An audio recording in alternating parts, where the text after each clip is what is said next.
ஓம் விக்னேஸ்வரா போற்றி, ஓம் நவக்கர நரலை போற்றி. விருச்சிக ராசி நேயர்களுக்கு வணக்கம். விருச்சிக ராசிக்கு தெய்வத்தினுடைய அனுக்கிரகம் கிடைக்குது. தெய்வம் உங்கள் வீட்டுக்கு வருது. தெய்வத்துடைய நடமாட்டம் உங்கள் வீட்டில் இருக்குது. சரியா நேயர்களே? அது எப்படி சார் சொல்கிறேன்? நீயே தெய்வ நடமாட்டம் வீட்டில் இருக்குன்னா, தெய்வ நடமாட்டம் வீட்டில் இருக்கிறதுக்கு 2 விதமாக நம்ம செய்யலாம். நம்ம வீட்டில் இருக்கிற சில நடைமுறைகள், சில பாசிட்டிவ் வைப்ரேஷன், நேர்மறை ஆற்றல், அதுபோல் கிரக அமைப்பு. கிரக அமைப்புங்கிறது இயற்கையாக நடக்கிறது. வீட்டில் நம்ம செயல்பாட்டில், நம்ம வழிபாட்டில் சில மாற்றங்களை கொண்டு வருது. ஒன்று நம்ம கையில் இருக்குது, ஒன்று தெய்வத்தின் கையெழுத்தில் இருக்குது. கிரகங்களும் தெய்வங்கள் தான். சரியா? அதனால் இப்போ கிரக சஞ்சாரம் அப்படி பார்க்கும்போது குரு பார்வை 2ஆம் இடத்துக்கு வருது, குடும்பஸ்தானத்துக்கு. ஸோ குடும்பத்தில் ஆட்டோமேட்டிக்காக தெய்வத்தோட அனுக்கிரகம் கிடைக்குது. கேது பகவான் ஞானகாரகன், அவர் ராசிக்கு 11ஆம் இடத்துக்கு போகிறாரு. லாபஸ்தானத்துக்கு போகிறது நல்ல விதமாக பார்க்கப்படுகிறது.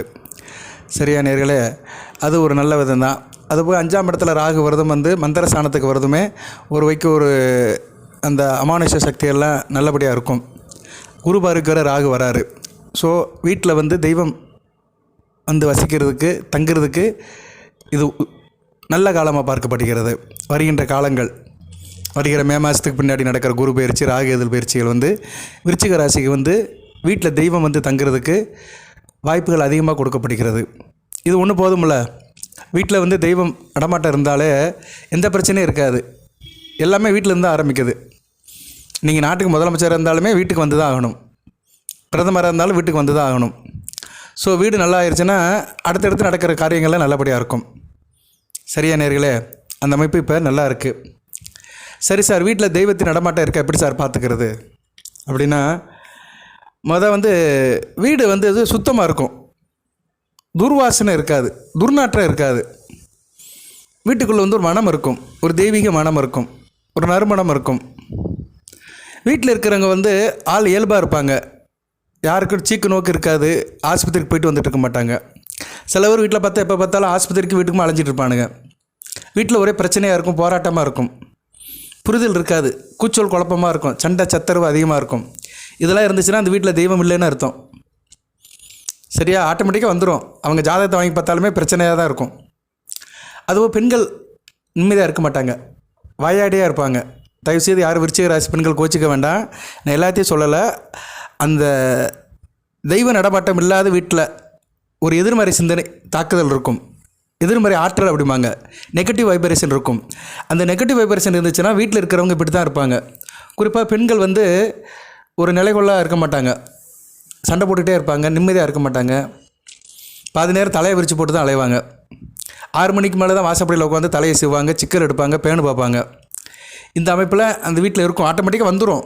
அவங்க மனசில் அது தோணும், செயல்பாட்டில் அது செய்வாங்க. ஏன்னா மனம் தானே முக்கியம். மனமே சகலமும் என்பார். இங்கே எல்லாத்துக்கும் அறவே மனம் தான். மனம் போல் மாங்கல்யம், மனம் போல் மார்க்கம், எல்லாம் மனசை வச்சு தான் நடக்குது. அதனால் எதுக்கு இந்த வார்த்தை சொல்கிறேன்னா, இப்படி இருக்கிறவங்க வீட்டில் தெய்வம் இருக்காது. அது குல தெய்வமாக இருந்தாலும் சரி, இஷ்ட தெய்வமாக இருந்தாலும் சரி, காவல் தெய்வமாக இருந்தாலும் சரி. மொத்தம் 3 தெய்வம் இருக்குது ஒரு மனுஷனுக்கு.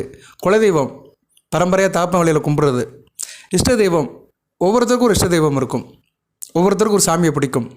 அடுத்து காவல் தெய்வம், அந்த ஊருக்கு காவல் தெய்வம். அந்த காவல் தெய்வம் தான் அந்த ஊரை காக்கும். சரியா நேர்களே? ஸோ இந்த 3 தெய்வமும் வீட்டில் இல்லாமல் போயிடும். 3 தெய்வோட அணுக்கரமும் இல்லாமல் இருக்கும். அந்த தெய்வத்தோட வாசம் வீட்டில் இல்லாமல் இருக்கும். ஸோ வீட்டில் இருக்கிறவங்க கொஞ்சம் நம்ம இயல்பாக இருக்கணும். சரியா நேர்களே? நல்லது நினைக்கணும், நல்லபடியாக சாமி கும்பிடணும். தனக்குன்னு நினைக்கக்கூடாது. ஊர் நல்லா இருக்கணும், மற்றவங்க எல்லோரும் நல்லா இருக்கணும்னு நம்ம எப்போ வழிபாடு பண்ண ஆரம்பிச்சுட்டு சில காரியங்களை செய்ய ஆரம்பித்தோமோ அப்போ நல்லாயிருக்கும். குறிப்பாக பெண்கள், குடும்பத்தின் கண்கள், குடும்ப வழக்கு, குத்து வழக்கு. குடும்ப பெண்கள் குதூகலமாக இருக்கணும், குஷியாக இருக்கணும். சரியா? பழைய சோறை சாப்பிட்டாலும் பரிசுத்தமாக இருக்கணும், சந்தோஷமாக இருக்கணும், மனமகிழ்வாக இருக்கணும். கூட குடித்தாலும் குதூகலமாக இருக்கணும், கொண்டாடணும், கணவன் பேச்சை கேட்கணும், கணவனை மதிக்கணும். இப்படி சில அமைப்பில் இருந்தாங்கன்னா அந்த குடும்பத்தில் தெய்வம் வர ஆரம்பிச்சிடும். தெய்வம் வீட்டில் இருக்குன்னா நறுமணம் இருக்கும், விபூதி வாசனை இருக்கும், மல்லிகைப்பூ வாசனை இருக்கும். பழங்கள் கெட்டு போகாது. எந்த பழம் வாங்கி வச்சாலும் சரி. சில வீட்டில் வாங்கியிருக்க பாருங்கள், பழம் வாங்கி காலையில் வாங்கியிருப்பான், சாயந்தரம் கெட்டு போயிடும். அதுபோல் கோயிலேருந்து கொண்டு வர பண்ணி எலுமிச்சம்பழம் கெட்டு போயிடும். இது நல்லா பார்க்கலாம். எலுமிச்சம்பழம் இப்போ நம்ம கோயிலுக்கு போகிறோம், கொடுப்பாங்க. அந்த பழத்தை வாங்கி வீட்டில் வச்சோம்னா அது வாடணும். வாடி வதங்கிருச்சுன்னா ஒன்றும் பிரச்சனை இல்லை.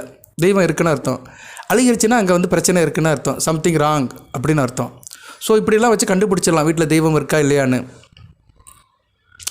இது என்ன சார் செய்யலாம் அப்படி பார்த்தோம்னா, இப்போ வந்து இயற்கையிலே வந்து கிரக நிலைகளை பார்க்கும்போது 2ஆம் இடம் வலுப்புறது, குடும்பஸ்தானம் வலுப்புறது. அதுபோக 4ஆம் இடத்துக்கு வந்து சனி பகவான் போயிட்டார். 4ஆம் இடம் சுகஸ்தானத்தில் சனி பகவான் இருந்தார், அத்தாத்தமாக சனியாக இருந்தார். இப்போ அவர் வந்து அந்த இடத்த விட்டு வெளியே போயிட்டார், 4ஆம் இடத்தை விட்டு போயிட்டார். ஸோ 2 4 நல்லபடியாக இருக்குது. குடும்ப ஸ்தானமும் நல்லா இருக்குது, சுகஸ்தானமும் நல்லா இருக்குது. குடும்பம் நல்லா இருந்தால் தான் சுகப்பட முடியும். ஸோ உங்களுக்கு வந்து இப்போ தெய்வ நடமாட்டம் உங்கள் வீட்டில் வர்றதுக்கு சாத்தியக்கூறுகள் அதிகமாக இருக்குது. இந்நேரம் நீங்கள் கரெக்டாக இருக்கணும்.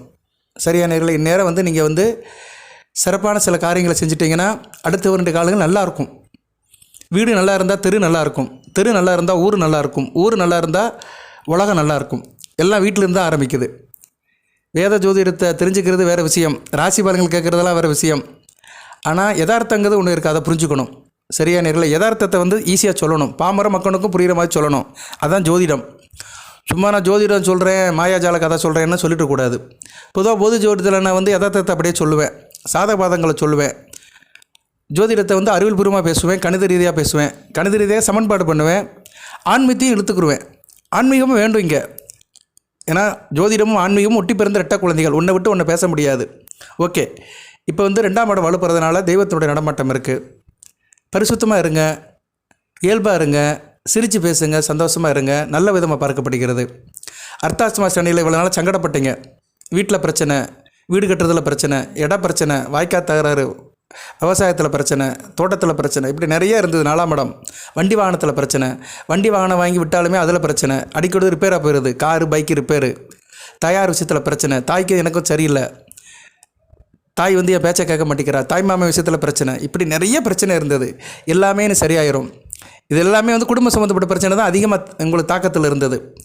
ஏன்னா சனி பகவான் வந்து 4ஆம் இடத்துல அர்த்தாஷ்ட 4ஆம் இடம் அர்த்தாஷ்டமம் அப்படிமோ அதில் உட்காந்துட்டு ஏகப்பட்ட சிக்கலை கொடுத்துட்டு இருந்தார். 4ஆம் இடத்துலேருந்து 10ஆம் இடத்தை பார்த்தாரு. அப்படியே உங்கள் ராசியும் பார்த்தார். ராசியை பார்த்தாருன்னா முடிஞ்சு போச்சு. நீங்கள் வந்து இயல்பாக இல்லைன்னு அர்த்தம், நிலை குழந்து போயிட்டீங்கன்னு அர்த்தம். நீங்கள் நிலை குழந்து போயிட்டீங்க, நல்லா இல்லை. இப்போ வந்து 2ஆம் இடத்தை பார்க்குறாரு, இல்லைன்னு சொல்ல முடியாது. ஆனால் குரு பார்வை இருக்குது. குரு பார்வை இருக்கனால பிரச்சனை இல்லை. திருஷ்டி இருக்கும், குடும்பத்தில் திருஷ்டி இருக்கும். அதுக்காக தான் சுத்தமாக இருங்கன்னு சொல்கிறேன். ஏன்னா விருச்சிகத்து 2ஆம் இடத்தை சனியும் பார்க்குறாரு, 10ஆம் இடத்துலேருந்து பார்க்குறாரு, சாரி 5ஆம் இடத்துலேருந்து பார்க்குறாரு, 10ஆம் பார்வையால் பார்க்குறாரு. சனி பார்வையும் இருக்குது 2ஆம் இடத்துக்கு. ஆனால் குரு பார்க்க கோடி நன்மை. குரு பார்க்கறதுனால எந்த பிரச்சனையும் இல்லை. அடுத்த குரு பயிற்சி வந்து குரு வந்து ராசியை பார்ப்பார். ஸோ ஒன்றும் பிரச்சனை இல்லை. ஒன்று உங்கள் ராசிக்கோ இல்லைன்னா உங்கள் 2ஆம் இடத்துக்கோ குரு பார்வை இருந்துச்சுன்னா நீங்கள் தனிப்பட்ட முறையில் உங்களுக்கும் குடும்பத்துக்கும் எந்த பிரச்சனையும் வராது. இப்படி தான் பலன்களை எடுத்துக்கணும். சரி, சனி பகவான் பார்த்தாலும் பிரச்சனை இல்லை. திருஷ்டி இருக்கும். அந்த திருஷ்டியை கழிக்கிறதுக்கு தான் நீங்கள் வந்து கொஞ்சம் சில காரியங்களை பண்ணணும். வீட்டில் இருக்க தாய்மார்கள், குறிப்பாக பெண்கள் வந்து ரொம்ப ஒரு ஆச்சாரமாக இருக்கணும். வெள்ளி செவ்வாய்க்கு கோயிலுக்கு போயிட்டு வரணும், வீட்டில் சாமி கும்பிடணும், குத்து விளக்கு ஏற்றி வைக்கணும். அடுத்தவங்களுக்கு வந்து பக்கத்து வீடு, அக்கம் பக்கத்து வீடு, இவங்களுக்கெல்லாம் 6 மணிக்கு மேலே பால், உப்பு, அரிசி இது மாதிரி பொருளை கொடுக்கக்கூடாது. தயிர் கொடுக்கக்கூடாது. ஏன்னா இதெல்லாம் கொடுத்துட்டிங்கன்னா உங்கள் வீட்டில் இருக்கிற மகாலட்சுமி போயிடுவா, திருஷ்டி போடும். சரியா, கொஞ்சம் கவனமாக இருக்கணும். செவ்வாய் வெள்ளிக்கு திருஷ்டி சுற்றி போடணும். 4 மிளகு 4 கற்பூரம் எடுத்து அப்படியே தலையை சுற்றி நெருப்பில் போட்டுடணும். சரியா, ஒரு சிரட்டையில் வச்சு அதில் போட்டுடணும். அந்த மிளகு வெடிக்கும். சில பேர் மிளகா வத்தெல்லாம் போடுவாங்க, அதெல்லாம் தேவையில்லை. மிளகு இருந்தாலே போதும், மிளகு கற்பூரம் இருந்தாலே போதும். சரியா, மிளகுல வந்து திருஷ்டி போயிடும். 4 மிளகு 4 கற்பூரம் தலையை சுற்றி போட்டுடணும். இதை கண்டிப்பாக செய்யுங்க. ஓகே, பலன்கள் எப்படி இருக்குது பார்ப்போம். நான் எதுக்கு எடுத்தோடனே தெய்வ நடமாட்டத்தை சொன்னேன்னா, நிறைய பேர் வீடியோ வந்து அப்படியே ஸ்கிப் பண்ணிட்டு போயிடுவாங்க, முக்கியமான விஷயத்தை கேட்க மாட்டாங்க. அதை கடைசியில் சொன்னேன்னா நிறைய பேருக்கு தகவலுக்கு போகாது. அதனால் ஒரு நல்ல விஷயத்தை முன்னாடியே சொல்லிட்டு, விருச்சிக ராசி வீட்டில் இனிமேல் கடவுள் வந்து உட்கார போகிறாரு. தெய்வத்தோடைய அனுக்கிரகம் இருக்குது, தெய்வ நடமாட்டம் இருக்குது. அந்த தெய்வத்தை நல்லபடியாக பாதுகாப்பாக வச்சுக்கோங்க, நல்லதே நடக்கும். அதுபோக வந்து உங்கள் ராசிக்கு வேண்டிய கிரகம் யார்? சுக்கிரன், 7 கூடையவன்.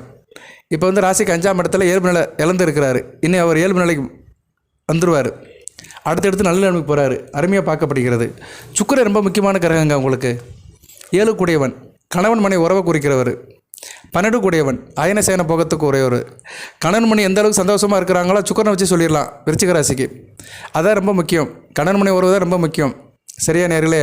அதனால் விருச்சிக ராசி நேர்களுக்கு இவ்வளோ நாள் பிரச்சனை இருந்தது. 5ஆம் இடத்துல சுக்கிரன் புதனும் கொஞ்சம் கெட்டு போயிருந்தாங்க. புதன் வந்து 8 11 கூடியவர் தான், அட்டமாதிபதி லாபாதிபதி தான். இருந்தாலும் அவரும் கொஞ்சம் சிக்கலில் இருந்தார்.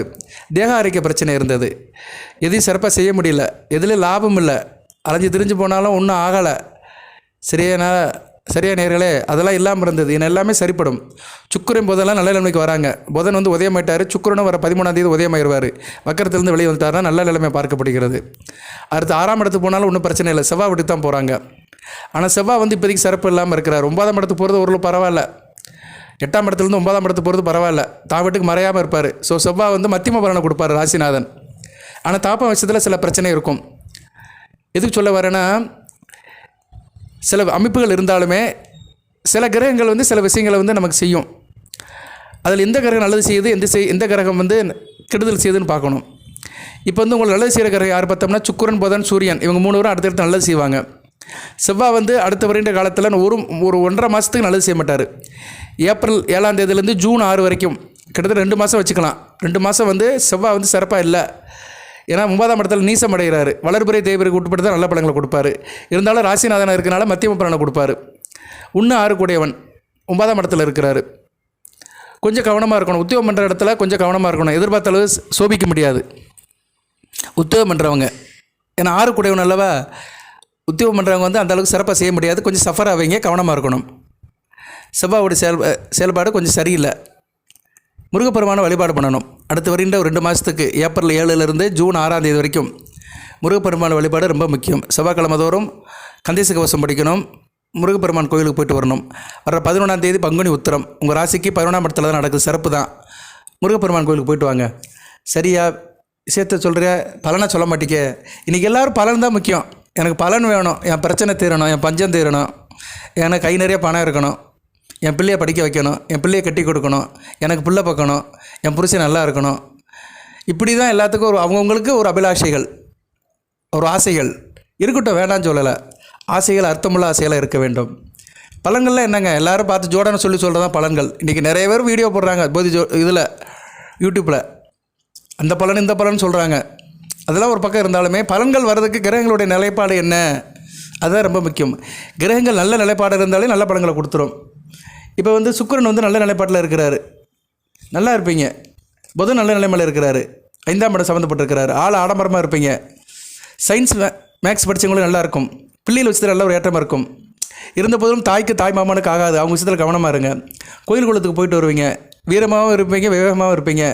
மந்திரம் நல்லா பேசுவீங்க, மந்திரம் சொல்லுவீங்க. வீட்லேயும் சரி, கோயிலுக்கு போனாலும் சரி, மந்திரம் சொல்லி இறைவனை வழிபாடு பண்ணுவீங்க. இது ரொம்ப முக்கியம். தெய்வம் வந்து மந்திரத்துக்கு அடிமை. எந்த அளவுக்கு தெய்வத்தை நீங்கள் மந்திரம் சொல்லி நமஸ்காரம் பண்ணுறீங்களோ அந்த அளவுக்கு தெய்வம் கூட வந்துடும். உங்கள் வீட்லேயே உட்காந்துருக்கும். வீட்லேயும் மந்திரத்தை சொல்லுங்கள். எந்த சாமி பிடிக்குமோ, குலதெய்வம், இஷ்ட தெய்வம், காவல் தெய்வம், 3 தெய்வம் இருக்குது. இந்த 3 தெய்வத்தில் எந்த தெய்வம் உங்களுக்கு பிடிக்குதோ அந்த தெய்வத்தோட மந்திரத்தை சொல்லுங்கள். நல்ல விதமாக பார்க்கப்படுகிறது. இந்த நேரம் வந்து நான் ஒரு மந்திரத்தை சொல்லிடுறேன் விருச்சிக ராசி நேயர்களுக்கு. ஏன்னா வீட்டில் தெய்வம் இருக்குன்னு சொல்லிட்டோம்ல. இப்போ சுக்கிரன் ரொம்ப முக்கியமான கிரகம்னு சொன்னேன். சுக்கிரன் வந்து கொஞ்சம் வீக்காக ஆறாரு வச்சுக்கோங்களேன். ஜனன ஜாதத்தில் வீக்காக இருக்கிறாரு. சில பேர் சுக்கிர திசை இப்போ நடக்கும். கண்டிப்பாக விருச்சிக ராசி நேயர்களுக்கு வந்து அந்த 30 வயசு 40 வயசு கிட்டே இருக்கிறவங்க சுக்கிர திசை நடக்கும். சுக்கிர திசை நடக்கிறவங்களுக்கு இது பொக்கிஷமாக இருக்கும், ஒரு வரப்பிரசாதம். சுக்கிரன் ஜனன ஜாதத்தில் கெட்டு போனவங்க லக்கணத்துக்கு 3 வீட்டில் சுக்கிரன் இருப்பார், இல்லைன்னா கடக சிம்மத்தில் இருப்பார், இல்லைனா சனி ராகு கேது இவங்க பிடியில் இருப்பார், செவ்வாய் கூட சேர்ந்து இருப்பார், சூரியன் கூட சேர்ந்து 7 நிலையில் கெட்டு போயிருப்பார். இப்படி சுக்கிரன் இந்த காம்பினேஷனில் இருந்தாலும் நல்ல பலன்களை கொடுக்க மாட்டார். ஆனால் சுக்கிரன் முக்கியமான கிரகம் விருச்சிகத்துக்கு. இப்போ சுக்கிரன் கெட்டு போனவங்களுக்கு வந்து ஆனந்த பைரவரை கும்பிடலாம், அவருடைய நாமத்தை சொல்லலாம். ஆனந்த பைரவர் யார் சார்னா ருரு பைரவர். மொத்தம் 8 அட்டம பைரவர் இருக்கிறாங்க, அஷ்டம பைரவர். அதில் ருரு பைரவருடைய நாமத்தை சொல்லுங்கள். சைவர்கள் சிவனை கும்பிட்றவங்க வந்து இதை வழிபாடு பண்ணலாம். வைஷ்ணவர்கள் வந்து மகாலட்சுமி வழிபாடு பண்ணலாம். ஸ்ரீரங்கம் திருப்பதிக்கு போயிட்டு வழிபாடு பண்ணலாம். ஆனால் சைவத்துக்கு வந்து ருரு பைரவர் தான் வழிபாடு பண்ணணும். சுக்கிர தோஷம் இருக்கிறவர்கள், பொதுவாக விருச்சிக ராசியே வந்து சுக்கிர தோஷம் உள்ள ராசி தான். ஏன்னா 7ஆம் இடத்துல சுக்கிர வீடு இருக்குது, ரிஷபம்.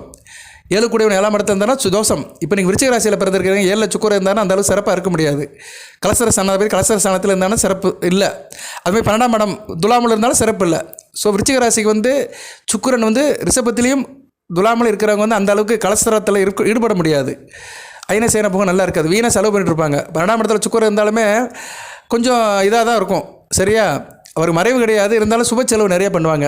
ஓகே, அது ஒரு பக்கம் இருந்தாலுமே இப்போ இந்த சுக்கிர வழிபாடை வந்து வெள்ளிக்கிழமை பண்ணுங்கள். வாரத்தின் கடைசி வெள்ளிக்கிழமை இரவு 8 to 9 சுக்கிர வழிபாடு பண்ணுங்கள். வீட்டில் மகாலட்சுமியை கும்பிடுங்க, உங்கள் தெய்வத்தை கும்பிடுங்க, வேண்டிய தெய்வத்தை கும்பிடுங்க. இந்த மந்திரத்தை சொல்லுங்கள். இந்த மந்திரத்தை வந்து நான் வந்து இதில் கொடுக்குறேன். நான் உங்களுக்கு வீடியோவில் வந்து அட்டாச் பண்ணுறேன், சாஃப்ட் காப்பி கொடுக்குறேன். அதை நீங்கள் ஸ்க்ரீன்ஷாட் எடுத்துக்கோங்க. ஸ்ரீ ருரு பைரவா ஓம் அனந்த ரூபாய வித்மேகி டங்கேஷாய தீமேகி தன்னோ ருரு பைரவ பிரசோதியாத். 3 வரி தான், சமஸ்கிருதத்தில் இருக்கும். இதை ஒரு 18 தடவை சொல்லுங்கள், சிறப்பாக இருப்பீங்க. குறிப்பாக சுக்கிரதசை நடக்கிறவங்களுக்கு. இந்த கடவுளை எங்கே சார் பார்க்கலாம்? இந்த ஆனந்த பைரவர் யாருன்னா, இவர் காசியில் இருக்கிறார். காசியில் வந்து அனுமார் கோவில் கட்டுறதுக்கு உதவி பண்ணவர். காசியில் தான் இவருக்கு தனி ஸ்தலம் இருக்குது. காசிக்கெல்லாம் போக முடியாது. அதுபோக வந்து சப்த கண்ணீரில் மகேஸ்வரின்னு ஒரு அம்மா இருக்கும். வராகினி, வைஷ்ணவி, மகேஸ்வரின்னு வரும். அது இந்திராணி இப்படிலாம் வரும். அதில் 7 பேரில் வந்து இந்த மகேஸ்வரி அம்மாவுக்கு வந்து இவர் தான் துணைவன். இந்த ஆனந்த பைரவர் ருரு பைரவருடைய துணைவு வந்து மகேஸ்வரி தான். அது சக்தி அம்சம்தான். இவரும் சிவனுடைய அம்சம்தான். சரியா? காலபைரவர் வந்து சனிக்கு செவ்வாய்க்கு வருவார். அவர் வந்து நம்ம கோயிலில் இருப்பார். சிவன் கோயிலில் காலபைரவர் இருப்பார். இவர் வந்து ஆனந்த பைரவர், இல்லைன்னா ருரு பைரவர் அப்படின்னு சொல்லிக்கலாம். இவருடைய இந்த சோஸ்திரத்தை சொன்னீங்கன்னா சுக்கிரனுடைய அருள் பரிபூர்ணமாக கிடைக்கும். இது உண்மை. ஓகே, இப்போ சுக்கிரனை பற்றி தான் பேசிகிட்டு இருந்தோம். சுக்கிரன் ஒரு பக்கம் இருந்தாலும் புதன் வந்து இப்போ நல்லா இருக்கிறார். 5ஆம் இடத்துல இருக்கிறது நல்ல அமைப்பு தான். போட்டி பந்தய லாட்டில் நல்ல ஒரு லாபம் இருக்கும். ஆள் நல்லா இருப்பீங்க. பிரச்சங்கம் பண்ணுறவங்களும் நல்லாயிருக்கும். அரசியல் விமர்சனர்கள், பிரச்சங்க பேச்சாளர்கள் நல்லா பார்க்கப்படுகிறது. பூர்வீக சொத்து பத்து கிடைக்கிறது நல்லா இருக்குது. அது மாதிரி ப்ரைவேட்டில் ஃபோர்மேன், சூப்பர்வைசர் இந்த கேட்டகரியில் வேலை பார்க்கறவங்களும் நல்ல விதமாக பார்க்கப்படுகிறது. ஈவன் மேனேஜர் வேலை பார்க்குறவங்களும் நல்லாயிருக்கும். ஆள் டீக்காக இருப்பீங்க, மடிப்பு கலையாமல் இருப்பீங்க, நல்ல விதமாக பார்க்கப்படுகிறது. நல்லா இருப்பீங்க. சூப்பர்டென்ட் வேலை பார்க்குறவங்களும் மிகச்சிறந்த காலமாக பார்க்கப்படுகிறது தனியார் துறையில். அதுபோக உயர்கல்வி படிக்கிற மாணவர்கள் நல்லா இருப்பீங்க, நல்லா சம்பாதிப்பீங்க. 4க்கு 2ஆம் இடத்துல இருக்கிறதுனால உயர்கல்வி படிக்கிற மாணவர்கள் நல்லா சம்பாதிப்பீங்க, ஏர்னிங் பண்ணுவீங்க, நல்ல விதமாக பார்க்கப்படுகிறது. சுக்கிரன் அடுத்த நல்ல நிலைமைக்கு போகிறதுனால உல்லாச வாழ்க்கை இருக்கும். நண்பர்களுடைய பழக்க வழக்கம் அதிகமாக இருக்கும். நண்பர்களால் நல்ல ஒரு ஏற்றம் இருக்கும். நண்பர்களால் வசதி இருக்கும். பூர்வீக சொத்து கிடைக்கிறதுக்கு வாய்ப்பு இருக்குது. தாய்வழி சிறப்பு இருக்கும். நான் தான் சொன்னேன், தாய்வழியிலும் தாய்வழி மாமா உறவிலும் சில பிரச்சனைகள் இருக்கும். உறவு முறையில் பிரச்சனை இருந்தாலுமே சிறப்பு வேறு. சரியா? தாய்வழி சிறப்புங்கிறது வேறு விதமாக பார்க்கப்படுகிறது. அனுகூலம் இருக்கும். அதுபோல் கலை சம்மந்தப்பட்டவங்களும் நல்லாயிருக்கும். சுக்கிரன் பொதுவும் 5ஆம் இடத்துல பஞ்சமஸ்தானத்தில் இருக்கிறதுனால கலை சம்மந்தப்பட்ட காரியத்தில் இருக்கிறது நல்லாயிருக்கும். இயல், இசை, நாடகம், திரைப்படம், சின்னத்திரை இதெல்லாம் மிகச்சிறப்பாக பார்க்கப்படுகிறது. ஆள் நல்லா இருப்பீங்க. விஷய ஞானம் இருக்கும். மற்றவங்க விஷயத்தில் ஒரு அதிர்ஷ்டம் இருக்கும். எந்த விஷயத்தில் நீங்கள் இன்வால்வ் பண்ணாலும் நல்ல விதமாக பார்க்கப்படுகிறது. அர்த்தாஷ்டம சனி போனதுனால உங்களுக்கு வந்து சுகப்படுவீர்கள். எல்லாத்துலேயுமே சுகப்படுவீர்கள். ஒரு இணக்கம் இருக்கும். உங்களை வெறுத்து ஒதுக்குனீங்களாம் உங்களை சேர்ந்து வருவாங்க. நீங்கள் உங்கள் பேச்சை கேட்பாங்க. நீங்கள் என்ன சொல்லுங்கன்னா அதை கேட்பாங்க. இவ்வளோ நாள் உங்கள் பேச்சுக்கு ஒரு மரியாதை இல்லாமல் இருந்தது. ஏழை சொல்ல அம்பலத்துக்கு வருமான ஒரு ஏக்கம் இருந்தது. இனிமேல் எல்லாமே அம்பலத்துக்கு வரும். பித்திரப்பாக்கியம் கிடைக்கிறதுக்கு வாய்ப்பு இருக்குது. நல்ல சந்ததி நல்லபடி அமையும். திருமண பிராப்தி உண்டு. வரன் அலைன்ஸ் ஃபிக்ஸ் பண்ணிட்டு இருக்கிறவங்களுக்கு நல்ல அடுத்தடுத்து நல்லபடியாக அமைய போகுது. சரியா நேர்களே? அது நல்ல விதமாக தான் நடக்கும். நல்லபடியாக பார்த்துக்கோங்க. ஆள் நல்லா இருப்பீங்க. போட்டி பந்தயத்தில் பரிசு கிடைக்கும். பெண்களுக்கு பிரியப்பான இருப்பீங்க. நல்லா சாப்பிடுவீங்க. வயிற்றுக்கு வந்து வஞ்சனையெல்லாம் சாப்பிடுவீங்க. நல்ல ஒரு சுகபோக போஜனம் உண்டு. திடீர் யோகங்களும் இருக்கும். சரியா? நல்ல விதமாக பார்க்கப்படுகிறது. சரியா நேர்களே? இந்த காலகட்டங்கள் வந்து விருச்சிக ராசிக்கு வந்து மிகச்சிறப்பாகவே பார்க்கப்படுகிறது. கிரகங்கள் நல்லா இருக்குது. அடுத்து சூரியன் 6ஆம் இடத்துக்கு போகிறாரு. யார்? ராசிக்கு 10 கூடையவன். வர சித்திரை 1ஆம் தேதி சித்திரை மாதம் பிறக்குது. விஸ்வாவசு வருடம் வந்து ராசிக்கு 12ஆம் இடத்துல தான் பிறகு. இந்த வருடம் உங்கள் ராசிக்கு 12ஆம் இடம் துலாமல சுவாதி நட்சத்திரத்தில் பிறகு. சந்திரன் ஒளிச்சந்திரன் இருந்தாலுமே 12ஆம் இடத்துல இருக்கிறாரு. ராசிக்கு 9 கூடையவன் 12ஆம் இடத்துல இருக்கிறாரு. தகப்பன் விஷயத்தில் சில இது இருக்கும், டிஸ்டன்ஸ் மெயின்டைன் பண்ணுற மாதிரி இருக்கும். தகப்பனை விட்டு பிரிஞ்சு போகிற மாதிரி இருக்கும். ஆனால் நல்லபடியாக தான் இருக்கும். ஒன்றும் பிரச்சனை இல்லை. ஒளிச்சந்திரனாக இருக்கிறாரு. 12ஆம் இடத்துலேருந்து 6ஆம் இடத்தை பக்கத்தில் உத்தியோகத்து போகிறவங்களுக்கு நல்லாயிருக்கும். குறிப்பாக யூனிஃபார்ம் சர்வீஸ், போலீஸ் டிபார்ட்மெண்ட்டில் இருக்கிறவங்க, மருத்துவர்கள், நெருப்பு சம்மந்தப்பட்ட வேலையில் இருக்கிறவங்களும் நல்லாயிருக்கும். சரியா? ஸோ புத்தாண்டு உருவாக்கி நல்ல விதமாக தான் பிறக்குது.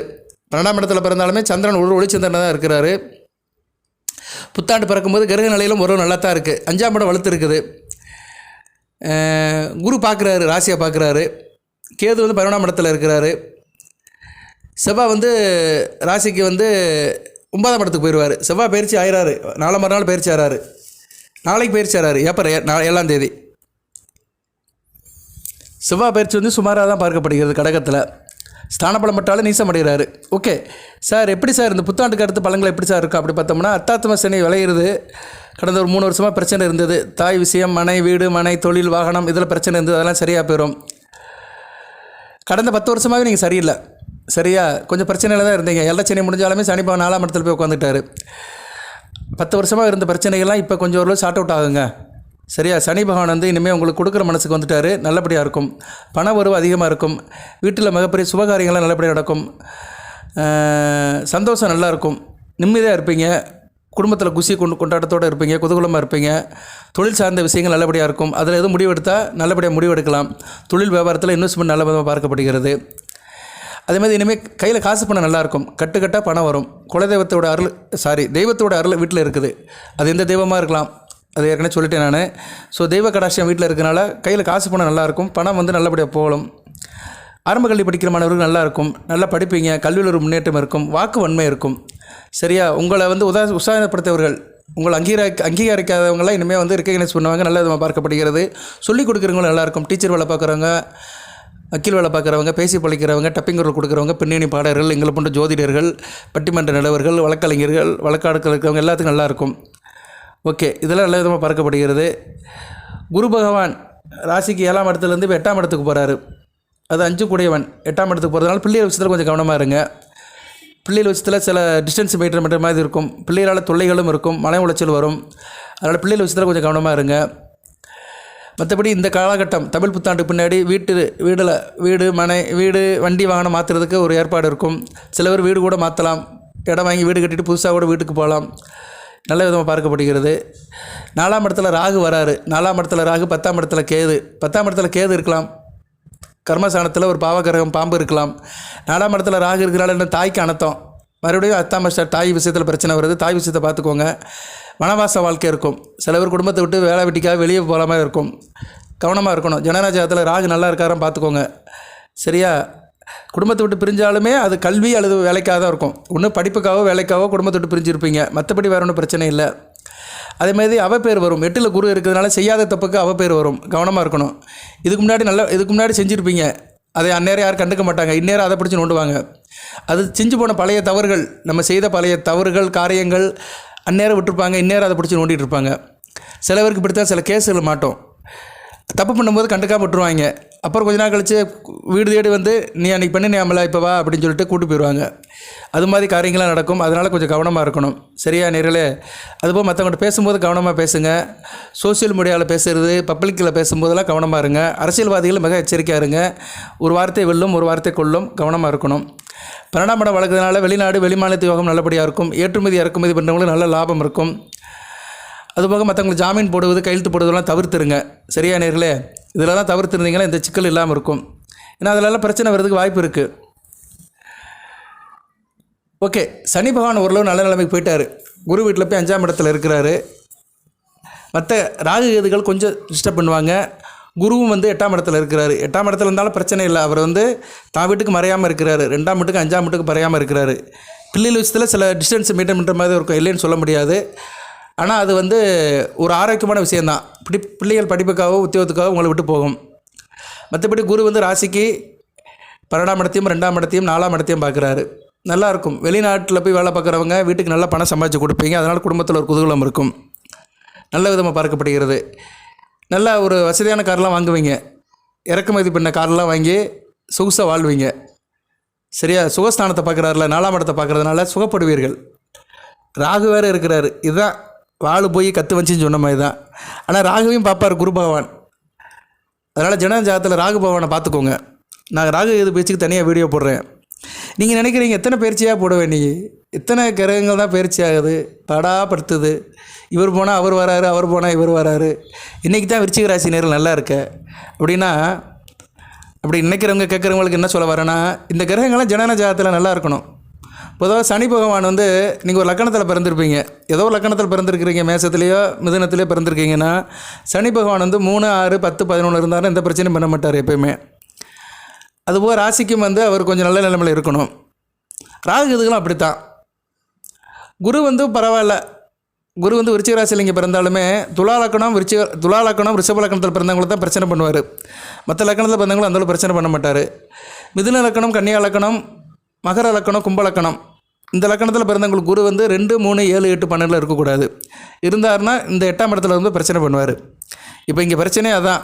விருச்சிக ராசிக்கு வந்து மகர லக்கணம், கும்ப லக்கணம், ரிஷப லக்கணம், துலா லக்கணம், கன்னியா லக்கணம், மிதுன லக்கணம், இந்த 6 லக்கணத்தில் பிறந்தவங்களுக்கு குரு நல்லது செய்ய மாட்டார் இந்த காலகட்டத்தில். சரியா? 8ஆம் இடத்துக்கு வரவர் நல்லா செய்ய மாட்டார், பிரச்சனை பண்ணுவார். இப்போ நீங்கள் வந்து இப்போ விருச்சிக ராசி மகர லக்கணத்தில் பிறந்திருக்கிறீங்க. விருச்சிக ராசி மகர லக்கணம், 4ஆம் இடத்துல குரு இருக்கிறாரு. ராசிக்கு 4ஆம் இடம், லக்கணத்துக்கு 2ஆம் இடம். இந்த குரு பயிற்சி நல்லா இருக்காது. குடும்பத்தில் பிரச்சனை இருக்கும், பணப்பிரச்சனை இருக்கும், ஒருத்தருக்கு ஒருத்தர் ஒத்துரிக்க மாட்டேங்க, பிரிவினை இருக்கும். இதுதான் ஜோதிடம். இங்கே தான் மாறுபடும் விருச்சிக ராசிக்கு பலன்கள். சரியா? எல்லாத்துக்குமா அப்படி இருக்குமா சார்? இருக்காது. மேச லக்கணம், கடக லக்கணம், சிம்ம லக்கணம், விருச்சிக லக்கணம், தனுசு லக்கணம், மீன லக்கணத்துக்கு அந்தளவு பிரச்சனை பண்ண மாட்டார். ஏன்னா அந்த லக்கணத்துக்கு வந்து குரு வேண்டிய கிரகங்களாக வருவார், யோகராக வருவார்.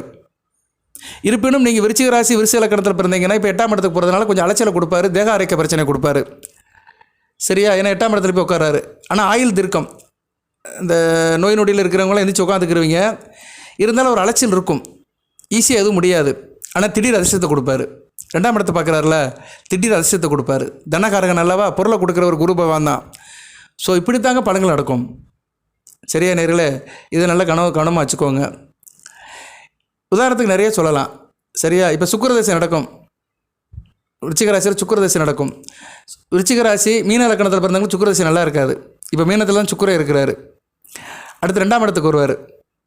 மேசத்துக்கு வரும்போது சுத்தமாக நல்லா இருக்காது. ஏன்னா ராசிக்கு 2ஆம் இடத்துக்கு வராரு, லக்கணத்துக்கு 2ஆம் இடத்துக்கு வருவார். ராசிக்கு 7ஆம் இடம், ராசிக்கு 6ஆம் இடம், லக்கணத்துக்கு 2ஆம் இடம். மீன லக்கணத்தில் பிறந்தவங்க, விருச்சிக ராசி மீன லக்கணத்தில் பிறந்தவங்களுக்கு சுக்கிரன் வந்து 2, 3, 7, 8, 12 இருந்தாலும் நல்ல பலன்களை கொடுக்க மாட்டார். மீன லக்கணம் விருச்சிக ராசி, சுக்கிரன் மேசத்துலேயோ ரிஷபத்திலேயோ, லக்கணத்துக்கு மீன லக்கணத்துக்கு 2, 3, 7 கண்ணியில் நீசம் வருவார் சுத்தம். அடுத்து வந்து 12ஆம் இடம் கும்பத்தில் இருந்தாலும் நல்ல பலன்கள் கொடுக்க மாட்டார். 2, 3, 7, 8, 12, 8ஆம் இடம் துலாமில் இருந்தாலும் நல்ல பலன்கள் கொடுக்க மாட்டார். ஆனால் ஆட்சி பெறுவார். துலாமில் சுக்கிரன் இருந்தால் ஆட்சி பெறுவார். ஓரளவு கஷ்டப்படுத்த மாட்டார். சரியா? இப்படி தான் பலன்கள் போகும். ஆனால் 3ஆம் இடத்துல ரிஷபத்தில் இருந்தால் நல்ல பலன்கள் கொடுக்க மாட்டார். ஸோ ஏன்னா 3ஆம் இடம் வந்து ரிஷபம் அவரோட ஆட்சி வீடு தான், துலாம் தான் அவரோட மூல திருவோண ஆட்சி வீடு. ஓகே, இப்படி நிறைய வேத ஜோதிடத்தில் நிறைய உட்பிரிவுகள்லாம் இருக்குது. சரியா நேர்களே? இதெல்லாம் சொன்னோம்னா ஜோதிடம் வந்து உங்களுக்கு சொல்லிக் கொடுக்குற மாதிரி இருக்கும். ஆனால் உண்மை அதான், இதெல்லாம் தெரிஞ்சுக்கணும் நீங்கள். இதுக்கேற்ற மாதிரி தான் பலன் நடக்கும். சும்மா நான் யூடியூப்பில் கேட்டேன், அந்த அவர் சொன்னார், இவர் சொன்னார், விருச்சிக ராசிக்கு அந்த ஒரு ஜோதிடர் சொன்னார், புகழ்பெற்ற ஜோதிடர் சொன்னார், டிவியில் மணிக்கணக்கில் உட்காந்து பேசினார், ஒரு 4 பேர் உட்காந்து பேசினாங்க, எனக்கு நடக்கும்னா நடக்காது. ஜனன ஜாதகத்தில் உங்களுக்கு ராசி கட்டத்தில் எந்த கிரகம் வந்து நல்ல நிலைமையில் இருந்து அந்த கிரகத்தை இப்போ கோச்சார கிரகங்கள் தொடுதோ அப்போ நல்ல பலன்கள் நடக்கும். இதுதான் உண்மை. இது நிறைய பேருக்கு தெரியாது, நிறைய பேருக்கு தெரியுதோ இல்லை புரியாது. இப்போ இந்த வீடியோ கேட்குறவங்க எத்தனை பேருக்கு புரியுதுன்னு தெரியல. நிறைய பேர் நேரம் ஆப் பண்ணிட்டு போயிருப்பாங்க, இல்லைன்னா ஸ்கிப் பண்ணிட்டு போயிருப்பாங்க, வேறு சேனலுக்கு போயிருப்பாங்க, வேறு எதனாச்சும் ஒரு சினிமா படமோ இல்லைன்னா வேறு எதாவது பார்க்க போயிடுவாங்க. நம்ம இதை பார்க்குறவங்கள மேக்ஸிமம் 40-50 வயசுக்கு மேலே இருக்கிறத தான் பார்ப்பாங்க. ஏன்னா அவங்களுக்கு தான் வந்து பிரச்சனை இருக்கும். எதை தின்ன பித்தம் தெளியும்னு எதோ ஒன்று கேட்டுட்ருப்பாங்க. நான் உங்களுக்கு என்ன சொல்லிக் கொடுக்குறேன், அவங்களுக்குலாம் என்ன சொல்கிறேன்னா, நீங்கள் வந்து யூடியூப்பில் யாருடைய வீடியோவெலாம் கேளுங்க, பிரயோஜனமாக கேளுங்க. வேத ஜோதிடத்தின் வாய்ப்பாடு அறிந்து பேசுகிற வீடியோவை கேளுங்க. ஜோதிடத்தை பற்றி பேசணும்னா முதல் நட்சத்திரத்தை சொல்லணும். அனுசம், கேட்டை, விஷாகம், இந்த நட்சத்திரத்துக்கு எப்படி சார் இருக்குது அப்படின்னு பார்த்தோம்னா, இந்த தமிழ் புத்தாண்டு தாண்டி பார்த்தோம்னா கேட்டை நட்சத்திரம், புத நட்சத்திரம் நல்லா இருக்குங்க, ஓரளவு நல்லாயிருக்கும். விஷாகம் நல்லா இருக்காது, ஒரு பாதம் இருந்தாலும் ஒன்றும் நல்லா இருக்காது. அனுஷம் பரவாயில்ல, நல்லாயிருக்கும். இந்த நட்சத்திரத்துக்கு சொல்லியாச்சு. இது ஒரு 10 மார்க் போடுற மாதிரி. அடுத்து விருச்சிக ராசி, விருச்சிக ராசிக்கு வந்து இந்த கிரகங்களை வச்சு பலன் சொல்லலாம். அடுத்து லக்கணம், மேச லக்கணம், ரிஷப லக்கணம், மிதுன லக்கணம், இந்த லக்கணத்தில் பிறந்தவங்களுக்கு எப்படி சார் இருக்கும் அப்படின்னு பார்த்தோம்னா, நான் ஒரு இப்போதெல்லாம் சொல்லிட்டு போகிறேன். மேச லக்கணத்தில் பிறந்தவங்களுக்கு அந்தளவு நல்லா இருக்காது. சரியா? சில விரயம் இருக்கத்தான் செய்யும், தொழிலில் விரயம் இருக்கும், லாபம் அந்தளவு இருக்காது, கொஞ்சம் பிரச்சனை இருக்க தான் செய்யும். ஒரு நிபந்தனைக்கு உட்பட்டு தான் பலன்கள் இருக்கும். ரிஷப லக்கணத்தில் பிறந்தவங்களுக்கு மிகச்சிறப்பாக நல்லாயிருக்கும், அனைத்தும் நல்லாயிருக்கும். மிதுன லக்கணத்தில் பிறந்தவங்களுக்கு தொழில் நல்லாயிருக்கும், தகப்பன் வழியில் அந்த அளவுக்கு நல்ல ஏற்றம் இருக்காது, லாபம் அந்த அளவுக்கு இருக்காது, தொட்டக்காரியம் தொடங்காது. ஆனால் தொழில் ஏதோ வாய்க்கும் கைக்கும் போயிட்டுருக்கும், தொழில் ஓரளவு சுமாராக போகும். கடக லக்கணத்தில் பிறந்தவங்களுக்கு 100க்கு 70 மார்க் போடலாம், நல்லாயிருக்கும், எபோ ஆவரேஜாக இருக்கும். சிம்ம லக்கணத்தில் பிறந்தவங்களுக்கு கையில் காசு பணம் நல்லாயிருக்கும், பொருளாதாரம் நல்லாயிருக்கும். ஆனால் குடும்பத்தில் பிரச்சனை இருக்கும், கணவன் மனைவிக்குள்ள பிரச்சனை இருக்கும், இடைஞ்சல்கள் இருக்கும். கன்னியா லக்கணத்தில் பிறந்தவங்களுக்கு பிரச்சனை தான், தொழில் பிரச்சனை, குடும்ப பிரச்சனை, குடும்பத்தில் பர்டிகுலர் கணவன் மனைவி பிரச்சனை, திருமண பிரச்சனை, வாய் தகராறு, பஞ்சாயத்து தான். துலா லக்கணத்தில் பிறந்தவங்களுக்கு மிகச்சிறப்பாக இருக்கும், 100க்கு 100 மார்க் போட்டு போயிட்டே இருக்கலாம், சிறப்பாக இருக்கும். விருச்சிக லக்கணம் மத்தியம பலன் தான் கிடைக்கும். சரியா? 100க்கு 50 தான் கிடைக்கும். விருச்சிக ராசி விருச்சிக லக்கணத்தில் பிறந்தவங்களுக்கு தமிழ் புத்தாண்டு தாண்டி வருகிற நாட்கள் வந்து 50 மார்க் தான். தனுசு லக்கணம் நல்லாயிருக்கும், ஆனால் குடும்பத்தில் பிரச்சனை இருக்கும், தாயாருக்கு முடியாமல் போகும், குடும்பத்தில் இருக்கிறவங்களுக்கு இணக்கம் இல்லாமல் இருக்கும். மகர லக்கணம் பரவாயில்ல, 100க்கு 70 மார்க் போடலாம், எபோ ஆவரேஜாக இருக்கும். கும்ப லக்கணம் கையில் காசு பணம் இருக்கும், அதிர்ஷ்டம் கை கொடுக்கும். இருந்தாலும் வீட்டில் செலவு இருந்துக்கிட்டே இருக்கும், குடும்பத்தில் நிம்மதி இருக்காது. பணப்பிரச்சனை தீர்ந்துடும், ஆனால் குடும்ப பிரச்சனை தீராது. இப்படி தான் பலன்கள் போகும். மீன லக்கணம் நல்லா இருக்காது, பிரச்சனை தான். விருச்சிக ராசி மீன லக்கணத்தில் பிறந்தவங்களுக்கு சுத்தமாக நல்லா இருக்காது. அதை ஏற்கனவே சொன்னேன்ல, விருச்சிக ராசி மீன லக்கணத்தில் பிறந்தவங்களுக்கு இப்போ சுக்கிரதசை நடந்துச்சுன்னா நல்லா இருக்காது. ஆமாம் சார், நான் விருச்சிக ராசி மீன லக்கணத்தில் பிறந்திருக்கிறேன், சுக்கிரதசை நடக்குது, எனக்கு வயசு வந்து 42 வயசு ஆகுது, சுக்கிரதசை நடக்குது, நான் சரியில்லைன்னு சொல்கிறவங்க கமெண்ட் பாக்ஸில் போடுங்க. கண்டிப்பாக நல்லா இருக்காது. சரியா? உங்கள் ஜாதகத்தை வந்து நான் உங்கள் வீட்டில் வந்து வாங்கி பார்த்து சொல்லணும்னு அவசியம் கிடையாது, இங்கே உட்காந்துருந்து சொல்லலாம். ஏன்னா அது வாய்ப்பாடு தான். வாய்ப்பாடு தெரிஞ்சவனுக்கு வந்து எங்கே உட்காந்தாலும் இந்த ஜாதகத்தையும் பார்க்கலாம். அடுத்து வர வீடியோவில் நான் போடுறேன், சேலஞ்ச் பண்ணி வேணால் போடுறேன். விருச்சிக ராசிக்கு மேச லக்கணம், விருச்சிக ராசி சஷ்டாசகம். பொதுவாக மேசராசி விருச்சிக ராசி பிறந்தவங்க வந்து முரண்பாடாக தான் இருப்பாங்க, முன்னுக்கு பின் முரண்பாடாக தான் இருப்பாங்க. தான் பேச்சே தான் கேட்க மாட்டாங்க, அவன் பேச்சே அவங்க கேட்க மாட்டாங்க. இந்த விஜய் ஒரு படத்தில் சொல்லுவார், என் பேச்சே நான் கேட்க மாட்டேன் அப்படிம்பாரு. இவங்க பேச்சே இவங்க கேட்க மாட்டாங்க, அப்படி தான் இருப்பாங்க. ஏன்னா சஷ்டாசகம். ஆனால் ராசிநாதன் வந்து ஒன்று தான், பரவாயில்ல, முதலுக்கு மோசமில்லைன்னு போயிடும். எதுக்கு சொல்ல வரேன்னா, விருச்சிக ராசி மேச லக்கணம், லக்கணாபதி ராசிநாதன் ஒன்று தான். இவங்களுக்கு வந்து சுக்கிரதசை எப்படி சார் இருக்குன்னு சொல்லலாம். சரியா? ராசிக்கும் லக்கணத்துக்கு சுக்கிரன் ரொம்ப வேண்டியவர் வருவார். லக்கணத்துக்கு 2-7 கூடியவன் வருவார், ராசிக்கு வந்து 7-12 கூடியவன் வருவார். சுக்கிரன் ரொம்ப வேண்டியவர் வருவார். சுக்கிரதசை எப்படி இருக்குன்னு சொல்லலாம். போடுறேன், வீடியோ போடுறேன், அடுத்தடுத்து போடுறேன். ஒவ்வொரு லக்கணத்துக்குமே உங்களுக்கு வந்து இந்த கேது திசையிலேருந்து போடுறேன். கேது திசைக்கு முன்னாடி வந்து புதன் திசை வரும், அது கொஞ்சம் வயசில் இருக்கிறவங்களுக்கு இருக்கும். புதன் திசையிலேருந்தே போடுறேன். புதன் திசை, கேது திசை, சுக்கிர திசை, சூரிய திசை, சந்திர திசை. ஆனால் அந்த மத்தியம வயதில் இருக்கிறவங்களுக்கு வந்து இந்த கேது திசை, சுக்கிர திசை, சூரிய திசை, சந்திர திசை, இந்த 4 திசைக்கு போட்டாலே போதும். இந்த 30 வயசுலேருந்து ஒரு 60 வயசு இருக்கிற 60-70 வயசு இருக்கிறவங்களுக்கு சரியாயிரும். சரியா? அந்த கேது திசை, சுக்கிர திசை, சூரிய திசை, சந்திர திசை, செவ்வாய் திசை, 5 திசை போட்டாலே 30 to 70 கவர் பண்ணிடலாம் விருச்சிக ராசியில். கரெக்டாக இருக்கும். சரியா நேர்களே? இதெல்லாம் சொல்லணும், ஒரு ஜோதிடர் சொல்லணும். நிறைய பேர் தசாபுத்தி பற்றி பேச மாட்டாங்க. ஆனால் அந்த சேனலை வந்து விருச்சிக ராசினியர்கள் நிறைய பார்ப்பாங்க. அவன் ஏதோ ஒரு கதை சொல்லிகிட்டு இருப்பான், ஜோதிடத்தை பற்றியே சொல்ல மாட்டான், நட்சத்திரத்தை பற்றி சொல்ல மாட்டான், ராசியை பற்றி சொல்ல மாட்டான், லக்கணத்தை பற்றி சொல்ல மாட்டான், தசாபுத்தியை பற்றி சொல்ல மாட்டான். அவனை தெரிஞ்சதானே சொல்கிறதுக்கு எதுவுமே இருக்காது. சும்மா செருப்பு போடாமல் கோயிலுக்கு போங்க, வீட்டில் வந்து இந்த பக்கம் நின்று குத்து விளக்கு ஏற்றுங்க, இந்த எண்ணெயை ஊற்றாதீங்க, அந்த எண்ணெயை ஊற்றுங்க, இழுப்பு எண்ணெயை ஊற்றுங்க, உங்கள் வீட்டுக்கு வந்து மகாலட்சுமி வந்து உட்காந்துருவா, இப்படிலாம் சொல்லுவான். இதெல்லாம் வந்து சும்மா, அதாவது எப்படின்னா எவிடன்ஸ் இல்லாமல் சொல்கிறது. சரியா நேரில் எவிடன்ஸ் இருக்கணும். இப்போ நான் தான் சொன்னேன், வீட்டில் தெய்வம் இருந்தால் எப்படி கண்டுபிடிக்கலாம்னு. அதுக்கு சில காரணங்கள்லாம் சொன்னேன், அதெல்லாம் உண்மை தான், அறியப்பட்டது, உணரப்பட்டது தான். ஆனால் சில விஷயங்களில் வந்து மாயாஜாலமாக சொல்லிட்டு இருக்கிறாங்க, அதுக்கு தான் வரவேற்பு அதிகமாக இருக்குது. விருச்சிக ராசினியர்கள் வந்து நல்லதை தெரிஞ்சுக்கோங்க. நான் யாரையும் கிரிட்டிசைஸ் பண்ணலை, உண்மையாக தான் சொல்கிறேன். இன்றைக்கி அள்ளி போட்டால் 1000 காக்கா. அந்த காலத்தில் சொல்லுவாங்க, வீட்டு கூரையில் வந்து சோத்தை அள்ளி போட்டோம்னா 1000 காக்கா வந்து உட்காரும்பாங்க. இன்றைக்கி யூடியூப்பை திறந்தோம்னா அப்படி வந்துக்கிட்டே இருக்கும். ஜோதிடத்தை பற்றி எல்லாம் சொல்லிகிட்டே தான் இருப்பாங்க. சாமியார் மாதிரி ஒருத்தர் வருவான், ஒருத்தர் சன்னியாசி மாதிரி ஒருத்தர் இருப்பான், ஒருத்தன் வந்து இப்படி உட்காந்துருப்பான், ஒருத்தன் 10 பேர் உட்காந்து பேசிகிட்டு இருப்பாங்க. எல்லாம் சொல்லிட்டு தான் போயிட்டுருக்காங்க. ஆனால் யதார்த்தத்தை யார் சொல்கிறாங்க? விருச்சிக ராசினியர்களுக்கு என்ன நடக்குது? யதார்த்தம் என்ன நடக்குது? சாமானியப்பட்டவனுக்கு என்ன நடக்குது? ஒரு பெரிய பிஸ்னஸில் இருக்கிறவனுக்கு என்ன நடக்குது? இதெல்லாம் வந்து புட்டு வைக்க சொல்லணும். சரியான நேர்களே, ரிசல்ட்டை சொல்கிறோமோ இல்லையோ, ரிலேட்டடாக சொல்லணும். உங்களுக்கு தனிப்பட்ட முறையில் நடக்குது சொல்கிறது ரொம்ப கஷ்டம்தான். ஆனால் ஓரளவு சொல்லிடலாம். நீங்கள் எந்த ஜோனில் இருக்கிறீங்க, எந்த நிலையில் இருக்கிறீங்கன்னு லக்கண ரீதியாக தசாபுத்தி சொல்லும்போது சொல்லிடலாம். ஓகே நேர்களே, அடுத்த வருட காலத்தில் இதுக்கெல்லாம் நான் வந்து வீடியோ போடுறேன், உங்கள் கேள்வி பதிலுக்கும் பலன் சொல்கிறேன். இப்போ வந்து தமிழ் புத்தாண்டு தாண்டி வருகிற நாட்கள் நல்ல விதமாக தான் பார்க்கப்படுகிறது. குறிப்பாக வந்து 2 வழிபாடு வச்சுக்கோங்க. செவ்வாய்க்கிழமை தோறும் இரவு முருகப்பெருமானை கும்பிட கந்தேசி கோஷம் படிங்க. அந்த ஆனந்த பைரவர் வழிபாடு பண்ணுங்கள். வெள்ளிக்கிழமை ருரு பைரவர், அது ரொம்ப ஒரு சிறப்பை தரும். இதெல்லாம் பண்ணிட்டீங்கன்னா தெய்வத்துடைய கடாட்சியம் வீட்டில் இருக்கும், தெய்வ நடமாட்டம் வீட்டில் இருக்கும், நல்லது நடக்கும். வீட்டிலேருந்து ஆரம்பிப்போம். வீடு நல்லா இருந்துச்சுன்னா நாடு ஆட்டோமேட்டிக்காக நாடு நல்லாயிருக்கும். சரியா நேர்களே? வாழ்த்துக்கள். கொஞ்சம் கூடுதலாக தான் பேசியிருக்கிறேன், பலன்களையும் சொல்லியிருக்கிறேன், சில வழிபாடையும் சொல்லியிருக்கிறேன், யதார்த்தத்தையும் சொல்லியிருக்கிறேன். வேத ஜோதிடத்தின்படி எப்படி பலன் சொல்லணும், ஜோதிடம்னா என்ன, அது எப்படி உங்களுக்கு ரீச் ஆகும், அந்த பாயிண்ட் ஆஃப் கான்டாக்ட் எப்படி இருக்கும், அதையும் சொல்லியிருக்கிறேன். புரிந்தவர்களுக்கு நன்றி, ரிட்டன் வியூவர்ஸுக்கு ரொம்ப நன்றி, புதுசாக பார்க்குற வியூவர்ஸுக்கு ரொம்ப நன்றி. நம்ம சேனலை சப்ஸ்கிரைப் பண்ணுங்கள், பெல் பட்டன் ஆன் பண்ணுங்கள், நோட்டிஃபிகேஷன் வர எல்லா வீடியோவும் பாருங்கள். வாழ்த்துக்கள் நேயர்களே. விசாகம் 4ஆம் பாதம், அனுசம் 4 பாதம், கேட்டை 4 பாதத்தில் பிறந்த நட்சத்திர நேயர்களுக்கு எல்லாம் வல்ல இறைவன் சில சௌபாகியத்தையும் சில ஐஸ்வர்யத்தையும் சில நன்மையிலும் கொடுப்பார்.